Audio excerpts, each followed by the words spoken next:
Dans cet épisode, je vous propose de découvrir 3 lois universelles à maîtriser pour être plus efficace.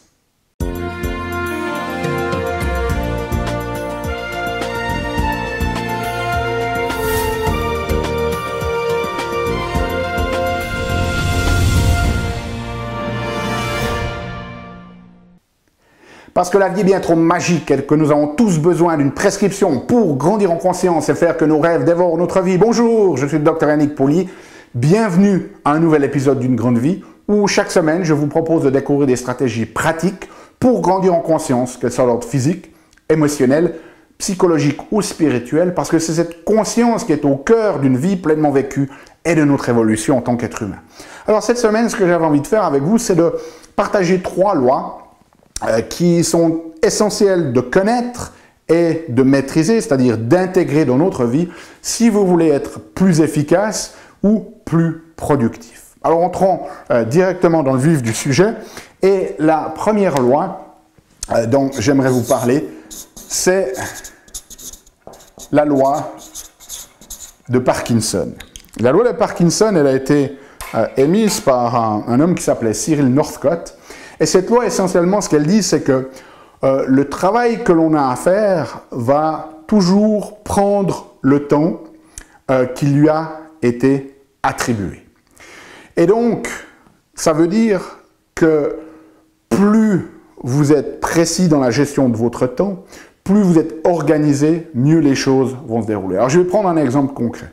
Au niveau de ma clinique, eh bien, j'ai un temps de traitement qui est alloué à chaque patient. Et lorsque je suis vraiment focalisé, lorsque je suis vraiment centré, eh bien, les choses vont rouler d'elles-mêmes et on va être la grande majorité du temps à l'heure parce que voilà, le patient vient, on se focalise sur le problème, on travaille dessus et on permet de travailler dans le temps qui a été alloué.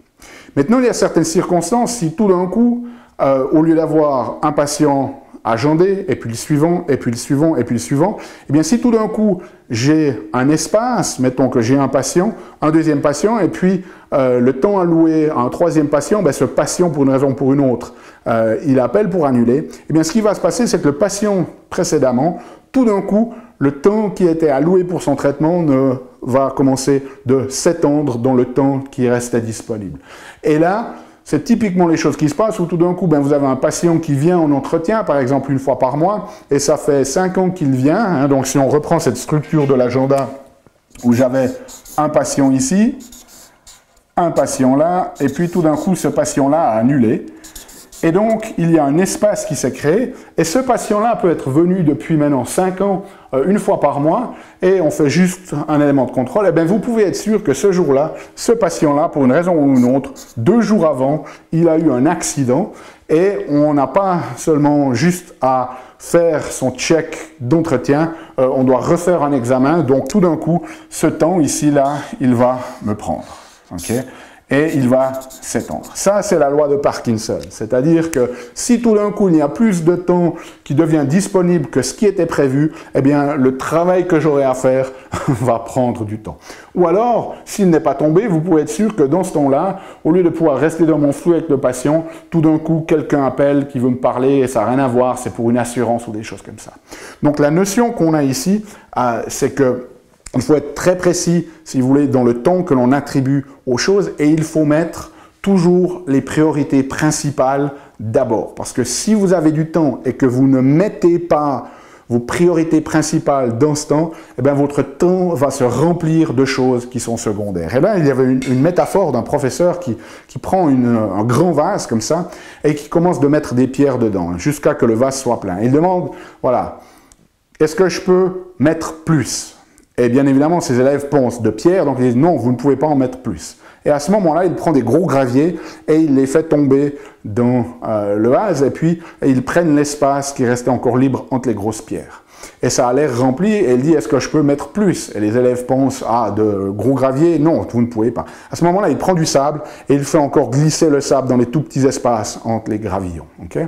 Et la notion ici, c'est que si vous voulez mettre les grosses pierres qui représentent les éléments de haute priorité dans votre vie, mais il faut les mettre d'abord, parce que si vous remplissez d'abord le vase avec du sable, vous ne pouvez plus rien mettre dedans. Okay?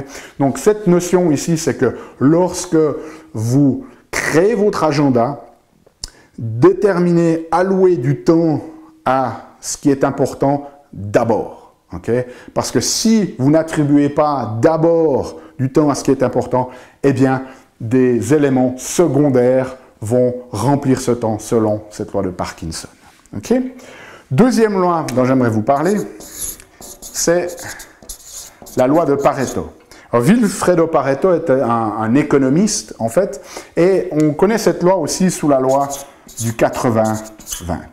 Et cette notion, en fait, c'est que quoi que vous fassiez dans votre vie, eh bien, 20% de ce que vous faites donne 80% des résultats. Cette loi, elle peut s'appliquer à d'autres éléments aussi. Si on prend un tapis, par exemple, eh bien, 20% du tapis va avoir 80% de l'usure. Si vous avez des habits dans votre armoire, 20% de vos habits sont portés 80% du temps. Alors, on n'est peut-être pas à 20, 80 ou 80, okay? Peut-être c'est 15, 85, 10, 90. Mais c'est cette notion qu'il y a des éléments dans votre vie qui vont vous donner le plus grand résultat. Donc, si vous voulez être plus efficace, plus productif, eh bien, il est important de prendre conscience de ces 20% des éléments. Okay? C'est la même chose, peut-être si vous êtes thérapeute, eh bien, très certainement, il y a 20%, ou si vous êtes en business, il y a 20% de vos clients qui vont être responsables de 80% de vos revenus. Donc, la notion ici, c'est que si vous devez servir plus quelqu'un, c'est de vous focaliser sur ce 20% des gens et pas les 80% des autres qui ne vous donnent que 80% par exemple de vos revenus. Okay? Donc c'est important de prendre conscience de ces choses-là. Et une des choses que je vous recommande, c'est de régulièrement finalement faire le point, de vous dire ok, voilà ce que je suis en train de faire dans la journée. Si vous avez des projets, eh bien de regarder où vous mettez votre temps et de prendre conscience de quels sont les éléments, quelles sont les actions que vous faites, les 20% de ces actions qui vous donnent 80% de vos résultats, que ce soit au niveau pragmatique, que ce soit au niveau de la manière dont vous vous sentez, au niveau de votre bonheur. Okay? Troisième loi ici, c'est la loi de Ricardo. Et c'est une loi qui a été énoncée par un économiste du XVIIIe siècle qui s'appelait David Ricardo. Et puis, ce qu'il disait, David Ricardo, c'est qu'en fait, il a observé que chaque pays avait une ressource qui lui était vraiment spécifique, qui faisait que ce pays devenait spécialisé dans la production de cette ressource et que cette ressource donnait à ce pays un avantage stratégique qui lui permettait d'être mieux que d'autres pays dans la production de cette ressource-là. Et essentiellement, cette loi, c'est la reconnaissance que nous avons tous un talent unique. C'est-à-dire qu'il y a un certain nombre de savoir-faire ou de savoir-être que l'on a qui nous permettent d'être plus efficaces, d'avoir un avantage compétitif dans le monde. Et donc, cette loi, elle nous incite à vraiment commencer de se connaître. Et une des choses que vous pouvez faire pour ça, par exemple, c'est de demander à votre entourage de leur poser la question, ok, quelles sont mes forces, quels sont mes talents, parce que très souvent ces talents c'est tellement naturel qu'on s'en rend même pas compte. Il y a des outils qui vous permettent de connaître un petit peu votre manière de fonctionner, par exemple comme le test de Kolbe. Et donc ça va nous permettre de déterminer notre talent unique, c'est-à-dire ces choses que l'on fait avec passion et que l'on fait bien ou mieux que la norme. Okay? Et la notion pour être plus efficace dans notre vie, eh bien, c'est de passer de plus en plus de temps à se focaliser sur ces choses que l'on est unique et de déléguer le reste. Okay? Et c'est exactement, par exemple, ce que je fais avec ces vidéos ici. J'ai un contenu à partager avec le monde qui fait que j'ai quelque chose de particulier dans mon message, que certaines personnes apprécient, que d'autres personnes n'apprécient pas, mais mon talent unique, c'est de créer un petit peu cette notion, de dire aujourd'hui on va parler de 3 lois et d'enregistrer cette vidéo. Je n'ai pas un talent unique pour faire ensuite l'édition de cette vidéo et pour en faire la transcription et pour ensuite la mettre sur YouTube. Okay? Donc dans ce cas-là, ce que je fais, c'est que je réfléchis, je prépare mes vidéos, j'enregistre ma vidéo, mais ensuite tout le reste est délégué à quelqu'un qui a un talent unique pour faire l'édition, pour faire la transcription, etc. etc. Okay?